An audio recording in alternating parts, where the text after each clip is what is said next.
Hello and welcome to the Clock End Talk, an Arsenal podcast. I'm your host, Tez. You can get me at Gooner Tez, and each and every week I'm usually joined by Tony and Schwinn, but them boys are taking the weekend off for the international break. Tony's touring around the place and Schwinn's no doubt also gallivanting all over the countryside. But you can get them boys at clockend_talk. So I've come along this podcast on the international break. I've been putting together a little series of meet the Gooners or meet Arsenal fans. So you'll probably notice a couple have gone out on the blog. Gooner Kev did one. Lacazette or Tom, he did one. Graphic designer. Interesting little reads, and we're also doing a couple for the podcast as well. And this week we have Louey from Gunners.com. How are you, Louey? Well, very well, Tez. Thank you for having me on the podcast. Absolute pleasure. Yeah, I'm doing not too bad. Awesome, mate. You seen the couple of blogs that came out, mate? Yeah, I've seen a few of the ones recently that caught my eye, and yeah, just really interesting considering that obviously Arsenal is such a diverse fan base in terms of ages, backgrounds, religions, and yeah, I thought the answers were really interesting because I'm 23, so yeah, obviously my experience being an Arsenal fan is different to my dad and my granddad, obviously, so yeah. Really liked what you're doing. Yeah, awesome, mate. Thanks, and look, thank you very much for coming on and talking to the listeners and letting us get to know you guys as well. So very appreciative. I'm going to get into it, mate, and I want you to tell us a little bit about yourself, about the blog you guys run, or the I know recently you've also launched an app. I've noticed Gunners.com going for, it's been a couple of years. Yeah, it's been a couple of years. So I run the Gunners.com account full time. So basically, on social media, we provide just news, videos, and just general opinions on Arsenal football. But our app's been going for about a couple of years now. So we're just an aggregator. So we provide social videos, podcasts such as yourself on our app, and just news in general. And me personally, I've been a season ticket holder at Arsenal for about 13 years since we went to the Emirates. Go to about probably half a dozen away games a year. Just a proper Gooner, and just really enjoy interacting with other like-minded Arsenal fans like yourself. The app, how's it going?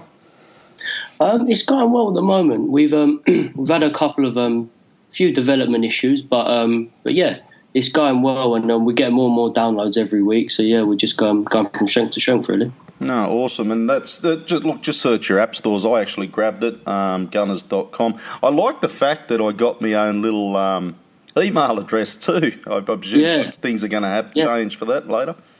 Yeah, you mean it's optional, but it's an extra feature. You can get your own Gunners.com email address, which is I think is a must-have for any Gooner. I've got one myself. I don't want to brag, but yeah. I think it's pretty cool, to be honest. I thought it was pretty cool. I think it was... anyway, I haven't got it in front of me at the moment. But it was a cool little feature, I thought. So, that's great, mate, to hear the app's going well and Gunners.com's going really well and all the Arsenal fans are interacting. So, I suggest everybody grab the app for sure. Definitely. Okay, let's get into this Gooner to Gooner, mate, and I'll get to know you a little bit more. How did you become an Arsenal fan? Well, my granddad's from North London, so he's from Archway, Highgate, that sort of way of Islington in North London. So he's actually been going to Arsenal since the late 40s, early 50s. So, as a result, my dad's an Arsenal fan. He's had a season ticket since about the mid to late 80s at Highbury. And then, as a result, I'm a Gooner. I was indoctrinated from a very young age. So, as a result, I've just been following Arsenal since as long as I can remember. Nice. Who's your favourite Arsenal player and why?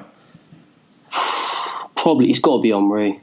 I'm 23, so when growing up, he was just he was the best footballer in the world at one point. I mean, I'm still a bit gutted he never won the Ballon d'Or for Arsenal. I think just growing up, he was just my footballing hero, really. Technically, he was just phenomenal. He's the best player in our club's history, in my opinion. And I don't know, it was just so cool as well. It was just more than just a footballer. I don't know. Yeah, for me, it's got to be Henry. Even though I probably didn't fully appreciate him at the time because I was a kid, just watching him back, I hope we get a player as good as him again. I don't know if we will. I don't want to be pessimistic, but I think he was just phenomenal. He's one of the best footballers of all time for me. Mm-hmm. Yep. What was your favourite Arsenal moment and why? I think I'd have to go the Chelsea Cup final in 2017. I mean the whole final in 2014. I think I didn't enjoy it that much. I think I was just more relieved we won because we had everything to lose in that cup final, and obviously we hadn't won a trophy in about 9 years, I think. And it was just so much stress, and obviously because we were 2-0 down, I was more relieved than happy. Whereas the Chelsea Cup final, because obviously they'd won the title with 90 points, I was so happy, especially Ramsey getting that late winner, and I thought we just played them off the park. I was so happy after that game. I think for me, just winning a trophy in those circumstances against Chelsea, a club I just can't stand, that was amazing. That's probably my favourite. Well, it was on the back of a lot of the. Wenger hasn't won a trophy in so many years, and the Wenger out, and it was a lot of tension for a number of years, wasn't there? And then that, because in my Gooner to Gooner, I think that was my favourite Arsenal moment as well. So yeah, it just got unbearable, didn't it? The Wenger in, Wenger out thing, it was taking the fun out of it, to be honest. But it was, yeah. No, it was a good moment. Good moment. Who has been Arsenal's best signing? Patrick Vieira. I think it's got to be Patrick Vieira. I think a lot of people say Bergkamp, and I know I've said Henry's my favourite player and our best player, but I think it's got to be Patrick Vieira. I mean, he was part of all 3 title-winning teams under Wenger, and in each side he was at least a top 3 player in each side. I think he just had everything as a midfielder, and he dominated the Premier League for so long. And whenever they asked, like Roy Keane and I think Lampard, they both said that Vieira was the hardest midfielder they ever played against. And obviously we haven't won the league since he left. I think when he left, I think Arsenal, we lost a bit of that fear factor. I think he had the perfect balance of amazing technique, brilliant gifted footballer, but also grit, determination, power, strength, leadership. For me, he was the most important one, and I think he was just the glue that held. He literally summed up Arsenal in that period: flair, but also grit. It was the best balance, and for me, he was Wenger's best signing, I think, and our most signing. So I did say the best. Now I've got to go, and I hate going to negativity here in Arsenal, but I have to ask the questions. Who was Arsenal's worst signing? Mustafi. Oh, He's got to be. I think it Okay. has to be Mustafi. I mean, you could probably look at other players and say they were worse players, but when you take into account the money we've spent on this guy, we spent, I think it's 35 million? Yep. 3 years ago. Yep. I think he's been on 90 grand a week for 3 years, so that's about 14 million overall. So we've spent 50 million pounds on this guy in the last 3 years overall, and he's just made mistake after mistake. Since he signed, we haven't finished in the Champions League again, and I know that's not fully down to him, but he just weakened our spine so much. I'd have to say him. For the amount of money we've spent and we've invested for what we've got, I think he's got to be up there with the worst. And he's still got 2 years left in his contract. I'm hoping we can shift him somehow, get rid of him, but I don't know how we will. But for me, I'd say Mustafi. Yeah, I actually thought he'd go in the summer, but that didn't seem to happen, did it? Yeah, unfortunately not. Okay, so Arsenal's worst sign. Look, I'm not saying it was a bad call. I would. Yeah. He'd definitely be in my top probably 3 as well. So, but I think it's the money as well. it is when you explain it like that. Definitely, yeah. Yeah, got to be up there. Who is your favourite player in today's team? Probably Guendouzi, you know. I really, really like Guendouzi. I mean, when we first signed Guendouzi, I thought he was just going to be a squad player, play Europa League, League Cups and that. I wasn't expecting much from him, but I thought he was really, really good last season. One of our brightest players. I just think he just excites me. I think he's got a lot of personality for a guy that's only 20 years old. I think he takes responsibility, and when he does make mistakes, he doesn't get his head down as, like, understandably, a lot of young players do. They lose a bit of confidence. He takes risks, and even when it doesn't come off, he still goes again. I think he's brave with the ball. I think he's progressive. I think he's getting better, and also he gives it to Spurs, which I love. He's just obviously last. Yeah, he loves that. He's got a lot of passion, but he just excites me. I think he's a player that will be in our midfield hopefully for at least the next 5 years or more. I just think we need to give him another deal, keep him happy, because he seems to be happy. The fans love him. He does make mistakes. He doesn't always have the best game, but I'm really, really excited about him. I mean, Aubameyang, is probably my other favourite player, even though I do find him frustrating, but he just scores goals for fun. I'd say Guendouzi. I actually think in the next 3 or 4 years he's got to be a shout for captain, possibly, surely. I mean, he reminds me a bit of Fabregas at that age. Probably he's not as good technically, but in terms of the fire and the passion and leadership and responsibility he shows on the pitch for such a young guy, it really, really impresses me. What I actually like this year, we're talking about Guendouzi, and we're not actually talking as Arsenal fans. He's good for a 19-year-old. Yeah. We're actually saying he's good, which is it's brilliant. Oh. Yeah, he just really, really excites me. Mm-hmm. No, I agree. I was worried about Guendouzi last year, like a lot of Arsenal fans thought, here we go, another squad player, but geez, he's become his own. He really I know, has. I mean, I'm not sure who signed him, if it was Mislintat or it was Emery, but if that was Mislintat's last gift to Arsenal, then fine. Happy days, mate. Happy days. It was just like from the second league. Yeah, I know.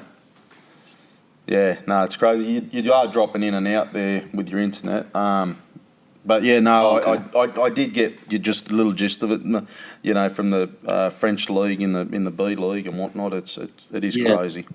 It is crazy. Yeah, it's nuts. Okay, so Guendouzi, what was Arsenal's darkest moment for you? Darkest moment. I mean, as a whole season, I'd say that Wenger's last season, the 2017-18 season, because that was just, I think, what did we finish on, 61, 62 points or something? It just, that second half of the season where every away game, I think the first away game we won in 2018 was at Huddersfield away and the last game of the season. But as an actual moment, I'd say the 8-2 against United, because that was just such an emasculating moment, I think, for Arsenal Football Club. Like, it just like spelt the end really between the Ferguson, Wenger, Arsenal United rivalry. Like, I think Ferguson looked embarrassed for Wenger, and at the end he sort of hugged him, and you never would have done that back in the past. I think Ferguson, they both of them knew it was over, and he was just like, he's not even competition anymore. Arsenal, they're absolutely nothing to us. And also, I think just before that game we'd lost Nasri and Fabregas. I think they'd both left, then Clichy that summer. And losing that game in the way we did, it was just goal after goal. And after about 4-5, you started to become numb a bit. I remember where I was and just thinking, like, we're in trouble. I remember feeling just helpless. It was so embarrassing, humiliating for a football club like us. Like, obviously, a few years before, we've been challenging for the title. Even when we hadn't been winning things in the late 2000s, we were still challenging. Like, I know we've slipped away a few times, but it felt like there were positive signs with youngsters. But then after that game was just like, it was the ultimate humiliation to me. I must have blanked it out of my mind totally, and then you brought it up, and I feel like just. I don't want to pick it up. I tried to think of it, to be honest. But I feel like shit now. I just literally. Okay. Do you see Arsenal winning any trophies this season? I don't see why not. I mean, I think the Europa League's the most likely one. I think we'll get to at least the semis again, surely. I mean, we're probably the best team in it right now. I mean, for me, we're better than United, I think. And I mean, the only other teams that could drop into it, obviously Dortmund and Inter are in the same group as Barca. So you're assuming one of them, Dortmund and Inter, are going to drop out into the Europa League. So one of them would be obviously a big challenger. But I don't see why we can't get to at least the semis of the Europa again, and probably we could win that. I mean, for me, the main thing is just top four. If we got fourth, I'd be pretty happy with that for this season, and then building on that in the next couple of seasons. But I don't see why not. Europa League, we can probably challenge for the FA Cup, but for me, the main thing's got to be get top four, and then anything after that is a bit of a bonus for me. And I'm just steering off because you mentioned Europa League. Look, and I agree with you. I think Europa League's, I would love that. FA Cup, I would like a little. Don't get me wrong, I'd love another FA Cup, but I would like to set the bar just that a little bit higher. So Europa League would be nice. I mean, when was the last time we won a European trophy? The 90s, I think, the Cup Winners' Cup. So I'd love to win Europa League, particularly to make amends for last season. The way that ended, like, that'd be great. Top four in Europa League would be brilliant. Yeah, that was an absolute shocker.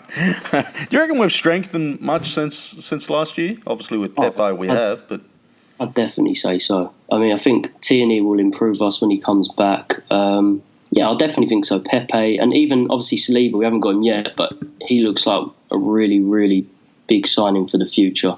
I think he's like 6'4", already 18. He was calm, composed. I think we have strengthened. I mean, Louey is going to make mistakes, but I think he's better than Mustafi. So I think we have strengthened, and I think we're going in the right direction as a club. So no, I agree with you. But you often see a few people talking about always going to be the negative fan that we've wasted our money on David Luiz and Pepe's not scoring goals, which I'm not worried at all. Like, he's only just come in. Complete. Yeah, I'm not even phased. If I've got to wait another 2 games for him to fire, I'm not bothered. People forget about Bergkamp and Henry. They took a while to get going, so I'll give Pepe a chance. Yeah, no, sounds good. Okay, where do you see Arsenal in the next 5 years? Oh man, it's hard to say because if we look like 5 years back, would we have thought that Ramsey and Wilshere would have left the club? Like, you probably wouldn't have thought it. Like, it's hard to say, but I'm pretty positive for the next 5 years. I mean, 5 years is an awful long time in football. But if you're looking at some of the young players at the club, like Willock's, he's 20, Guendouzi's 20, Maitland-Niles 22, Nelson 19, Tierney 22. I think we're going in the right direction. I think we've got a good group of young players. And the academy in recent years really seems to have picked up a bit, to be honest. And obviously with Lundberg as one of the assistants to Emery, I think we've got a good system to bring more young players through to the first team. And plus with Raul Sanllehi, I just feel confident. I feel like the club's being run in a much better fashion, and actually there's a sense of direction and strategy. Whereas in previous years, I just think we just lurch from disaster to disaster. We're very reactive and not proactive. And I'm positive for the next 5 years. I think in the next 5 years, we'll have a title challenge. I don't know. We probably won't win the league, but I do think we can challenge for the title in the next 5 years with the way we're going right now. Yeah, I agree. I think we're going. And you mentioned Saliba earlier. Like, I haven't seen much of this young kid, and I haven't been watching much of the French league either. But from what I hear, it's all positive. Yeah, I mean, I've only seen a few compilations. I know anyone can look good in a compilation if you do it the right way. But he looks calm, assertive. I think he looks really good, and it just shows so many teams are after him as well. And the fact that he chose Spurs, chose us over Spurs, is it's pretty promising, to be honest. Yeah. That makes me happy. No, it was. Okay, so next season, because look, and I set this question up because after this window, we were only meant to have a £45 million budget, and look what we ended up with, So I set the bar a little bit high for next summer, and I've gone 100 million. So you've got a budget of 100 million next summer. Who do you buy? This might be a bit unrealistic, and I think he's actually worth more than 100 million, but I'd go for Jadon Sancho. I know we probably need defenders, but I just think if we could bring him to Arsenal, I think it'd be a monumental signing, because I think he's got world class ability. Maybe not already, but he's definitely got potential to be world class. He's a Londoner, and the other day Mertesacker was, I think he was doing an interview with Nelson, Willock, and Saka and a few of the other young lads from the academy, and he was saying we're trying to build a London core, and I'd love to see more Londoners at the club build more of an identity. He's a Londoner. He's really good mates with Nelson. The other day he was at Notting Hill Carnival with Joe Willock. I just think it'd be brilliant if we can bring him to the club. And I mean, you look at Liverpool. Obviously, they got Van Dijk, got them to another level. But before they got Van Dijk, they had Firmino. Then they bought Mane. Then they bought Salah. And I think if we brought in Sancho, Aubameyang, and Pepe. I mean, the thing, if we did get Sancho, it would probably mean that one of Lacazette and Aubameyang would have to go. But I think it'd be an incredible signing. And even from like a Machiavellian point of view, even if we only had him for 3 years, say, the sell-on fee would be astronomical as well, which I think is something you have to consider these days when you're signing a player. Look, if you want to sign a good player, it's brilliant, but if you can also make a lot of gain out of it and then reinvest that again, I think it'd be amazing. And he's the future of English football as well, so that'd be an even bigger bonus. Yeah, no, it's a good shout. I'm not saying it's not. My only worry is defence, to be honest. And a lot of people are probably thinking the same. As they're listening to this, they're probably thinking defenders. Yeah, I mean we absolutely need defenders, and obviously we've been linked to Upamecano as well. You did well to pronounce that. I'm slightly apprehensive about him though, because we've got Saliba who's 18. I think Uber Kamenko's only 20. I think I'd like to have someone a bit more experienced to partner Saliba. Obviously, I don't want them just to be old. I want them to be mid-20s to late 20s, but good. But someone to help him a bit, because like next season there's going to be a lot of pressure on Saliba. He'll be 19 at the start of next season, and it shouldn't be down to him to have all this pressure to save our back line at 19 years of age. That's unfair. So yeah, if we were going to get a centre back, I'd rather someone. I'm not sure who. I'm not going to lie, but I mean Maguire would have been great. I know that United spent a load of money on him. Maybe he's not worth as much as they paid, but at 26, I think someone like that. But yes, I'd love Sancho. I think it'd be amazing. It'd be so entertaining to watch as well. We'd score a ton of goals. We probably could still concede quite a lot of goals, but I think we score a ton as well. So playing easy, outscore them. Yeah, exactly. Thoughts on Stan Kroenke and the new regime? I still haven't really forgiven Stan Kroenke for the last decade or so of mediocrity and lack of investment, but I think I'm quite warming to Josh actually. Just the fact that he's quite he's not that open, which is fine. Obviously, he doesn't want to go into depth about too much about the transfer strategy, which is fine by me. But he's visible. He is there, and he does do interviews. You see him in the public, and he says the right things.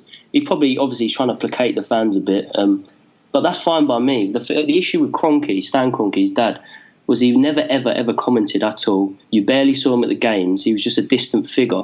Whereas at least Josh Kroenke seems a bit more in reach. He comes to London a lot. Obviously, I think he goes to every game, or near enough every game. In fact, I saw him the other day at Arsenal Spurs. And obviously, they've brought in Raul Sanllehi, which I didn't know loads about. I knew he was at Barca, but I didn't really know what he did at Barca. But so far, I've been very, very impressed with him. He seems a bit like slightly shady character. I don't know if everything he does is not illegal, but he seems to bend the rules of football a bit. With, I think in the past he was supposedly involved with trying to tap up Fabregas for Barca when Pepe Reina and Puyol put the Spanish shirt on Cesc after the 2010 World Cup. But that's fine by me, because I know we're known as a club that operates with class, but it hasn't really got us anywhere, has it? The biggest clubs do bully the lower clubs, and I'm happy with it. I think Sanllehi he's a bit of a shady operator, but he's a wheeler dealer, and he seems to be getting things done and getting rid of some of the dead wood, which has been. I think that's been such a success so far. Some of the players he's got rid of this summer, getting like what I think 950 grand off the wage bill a week. That's mad. Yeah, that's actually amazing. That frees us up. I don't know how he did it. Crazy. I don't know. It just makes me happy. Like I think he's just got so much money off the wage bill. It allows us to work with a lot. So I'm happy overall, but I still haven't fully forgiven Stan Kroenke. I want to see more, but I'm happy with Josh. I'm happy with Raul, and I'm quite positive about the way the club's been running at the moment. Just on Raul, the cheeky bugger in the summer, he lowballed Crystal Palace for Zaha. Obviously, I don't know whether Zaha was the target or not, but he lowballed Crystal Palace for Zaha. He made them think a few times, and just to unsteady the player and unsettle the player, and then we end up getting Pepe, and it just. Even with Tierney, we were linked with Tierney at the very start of the summer. He went on and on. It wasn't until deadline day, and Raul would have just been negotiated. I'll throw him a low ball offer. If they accept, they accept. That was a big offer for Celtic. Completely. And he knew the ball's in his court, because Tierney's obviously got that injury, so he wasn't going to play. It wasn't as if we needed him to give him a pre-season and get him early. He knew what he was doing. The thing that I'm also quite positive about is that he's already done it at a super club. Yeah. So it's not as if he's a guy that's 45 years old and wants to get that big move to Madrid or Barca and run a super club. He's done it. So now he's at Arsenal. He can form this club and maybe make us a super club in the next 10 years. That's his project. Because he's done it. He's been at probably the second biggest club in the world, second or third biggest club. So I'm assuming he doesn't want to go to Madrid. I think he's from Catalonia. So it's his job. If he wants, he could really take us to another level, make us a proper. We are obviously a massive club, but to the next level, to be a European. Yeah, because why not? because he's won Champions League with Barca, helping run them. Now let's see if he can take us to another level. I think that's his project, and he seems to be enjoying it. And I mean, his interview was really impressive as well. His English was excellent. I didn't expect it to be that good. I don't know what I thought, but I'm really impressed by the way he operates and moves in the market. Mm-hmm. No, I agree. I agree with everything you say. I'm just going off script here for a moment because I've come to the end of my little questions. Your thoughts on Emery, because there is a mixed bag on people. They're not real sure on what. Okay, if he gets a top 4, do you want him to stay? Where are you sitting at the bar this year? I think he has to get top 4, and even if he does, I'm not sure I'd keep him. I thought from the start he was a bit of a stopgap manager. The fact that he signed a 2-year contract means that I think he just didn't back himself. If you're signing for a club, you won't sign a 2-year deal, because if you don't do well in the first year, you've got immense pressure in the second year to save your job and get a new deal. And I don't think he's clearly a good manager. And I've never been Emery out personally, but I'm also not really Emery in. I'm not one that's going to say, give him another 3-year deal. My issue with Emery is I think he's a reactive manager, not a proactive one. So what I mean is, I don't think he doesn't set up his tactics to dominate the game. He sets them up to obstruct the other team and stop them, which I'm fine with that in the big games. I'm absolutely fine with that. And in fact, it was quite refreshing last season, because obviously Wenger he'd never really adapt, not very much in the big games. I really liked the way that Emery adapted in the big games, particularly I think of Chelsea at home last year, where he stuck Ramsey and Jorginho, and he completely done a job on him, and it was one of the reasons we were pretty comfortable in that game. But then when it comes to other games, like when we're playing the lower teams, I think with Brighton away, and he's adapting to them, it just feels like I don't want a manager like that. I want a manager that's proactive, that sets out the way we play, and other teams have to adapt. But then every now and then adapts quite a bit. That's fine. I don't want a naive manager that never adapts. But I don't want like Huddersfield at home last year. I think we played Torreira, Guendouzi, and Xhaka. I was just like, why are we doing this against Huddersfield? We need to be more expansive. But then again, I'm not entirely sure who would replace him. So I'm not calling for his head, but I'm just not completely convinced. But one thing I'll give Emery a lot of credit for, I think there seems to be more harmony in the squad since he joined. Like, I think the North London derby last season, the one at home, we won 4-2. That was a real turning point. Like, the players really, really backing each other up. I love to see that. He has done a lot of good, and I think he's laid the groundwork. He had to do a lot of dirty work as well. Obviously, with some of the players he inherited. But even if he gets top 4, I probably wouldn't renew his contract. I'd look for other options. I mean, Allegri's on the market, Mourinho, both probably not the best football. I know a lot of the fans don't like Mourinho, but at the very least, I'd look at other options, because I think there's other managers out there that might be able to do a better job, particularly if we get a few quality players next summer. I would definitely consider other options personally. Mm-hmm. No, fair call. You've seen a couple of games this season. You've seen some different tactics by Emery. I wasn't a really big fan, I'll be honest. I don't know if you heard our show or not, but I wasn't a big fan of the way we set up against Liverpool. That I wasn't park the bus, but it was pretty much, sit back and play long to Pepe. Yeah. That was the plan. I agree. I think I don't know why he played the diamond in that game, because the issue with that system is it's extremely narrow, and we know what Liverpool do. The two fullbacks get high and wide, and all it took was so like, say Trent had the ball on their right hand side, our whole midfield would shift that way.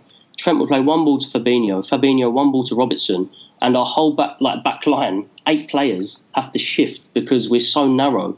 And I know the first half, I thought we actually played pretty well, to be fair, but we were just getting peppered, cross after cross. It just felt like a matter of time. Yeah, I know what you mean. You don't want to be too defensive, because you do invite a bit of pressure. But I don't think that was the right system for that game. But Pepe impressed me a lot in that game. I know he should have scored, but I was very impressed with his performance, to be honest. Yeah, he's showing lots of glimpses of brilliance, Pepe, isn't he? Completely. I think it's a matter of time before, once he gets his first couple of goals, I think he'll be fine. Think he'll be fine. A great addition. I agree, mate. Well, Louey, it's been a pleasure to get to know you and your thoughts on Arsenal, mate. It's been brilliant. Thanks for having me, Tez. No Pleasure. worries, mate. And more than welcome on the podcast at any time, mate. Whenever we, sit down Lovely. and talk Arsenal for any time, mate, more than welcome. Love to rejoin at some point. That'd be brilliant. No, awesome, mate. Okay, everybody, you can go and check out gunners.com. Please do, because they are a brilliant website. Like I said, download the app. I've got the app. It's brilliant. I used to have to scout for me news, and, mate, it's all there on the app. It's brilliant. Absolutely brilliant. Cheers, mate. Okay, thank you, Louey. Thank you, everybody, for listening. You can follow us at @clockn_talk, and that is us, and we'll be back again soon. Thank you. Good night.